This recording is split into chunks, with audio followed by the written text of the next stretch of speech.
Alors, aujourd'hui, on va vous présenter, enfin, je vais vous présenter une autre méthode de descente, donc, qui est la méthode de Newton local. Alors, le principe des méthodes de gradient, je vous rappelle, c'est d'approximer à l'ordre 1 la fonction au voisinage d'un point xk et ensuite d'en déduire que dk qui est égal à moins gradient de f en xk est une direction de descente. Bon. Alors, on va montrer donc plus tard que les méthodes de gradient et notamment la méthode de gradient à pas optimal est une méthode de descente qui va converger tout le temps pour les formes quadratiques, d'accord, où la matrice associée est symétrique et définie positive. Bon. Pour d'autres fonctions, c'est pas toujours convergent. Ça peut converger comme ça ne peut ne pas converger.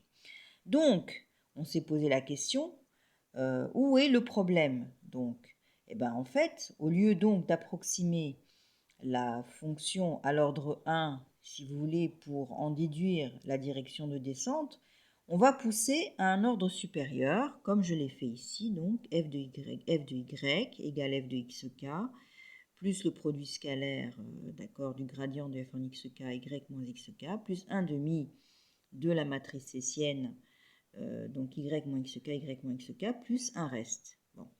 Donc, à partir de ce développement de Taylor à l'ordre 2, je vais calculer, pour xk fixé, le gradient au voisinage de ce point-là. Donc, j'obtiens que le gradient de f en y, c'est le gradient de f en xk. C'est comme si on avait une constante multipliée par y moins xk, plus 1 demi, donc de 2 fois la matrice hessienne de f en xk fois y moins xk.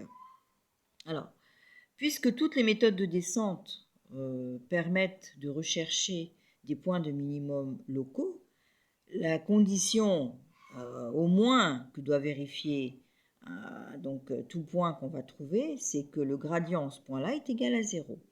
Donc, à un certain moment donné, le gradient de f en xk plus 1 sera proche de 0. Donc, on va le négliger. À ce moment-là, qu'est-ce qui nous reste? Il va nous rester donc moins le gradient de f en xk sera égal à la matrice hessienne de f en xk fois xk plus 1 moins xk. C'est en fait le schéma numérique auquel on aboutit. Donc, mais que je peux écrire d'une autre façon. Donc, je peux dire à ce moment-là que xk plus 1 égale xk moins l'inverse de la matrice hessienne de f en xk fois le gradient de f en xk. Et à ce moment-là, qu'est-ce que je peux en déduire?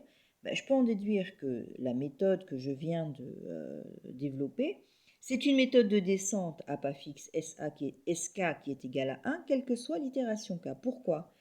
Parce qu'une méthode de descente, donc on commence par nous donner le vecteur xk. Ensuite, si on pose dk qui est égal à moins l'inverse de la matrice hessienne multiplié par le gradient de f en xk, et bien finalement, on aboutit à écrire que xk plus 1 égale xk plus dk. Donc ainsi, on met en évidence que la méthode de Newton local, c'est une méthode de descente où on vient d'expliciter la direction de descente à pas fixe, SK qui est égal à 1, quelle que soit l'itération K. Alors, la question qu'on peut se poser maintenant, à quelles conditions on pourrait implémenter cette méthode de descente? Alors, on voit bien qu'à chaque itération K, là, on va donc inverser la matrice hessienne pour que la direction de descente existe bien à chaque itération K. Donc, en fait, on va imposer à ce que la matrice hessienne soit une matrice définie positive. Comme ça, on est sûr qu'à chaque itération K, quel que soit le point xk, on obtient une matrice inversible. En pratique, en fait, on n'inverse pas cette matrice hessienne, parce que vous savez très bien que c'est très coûteux en temps de calcul.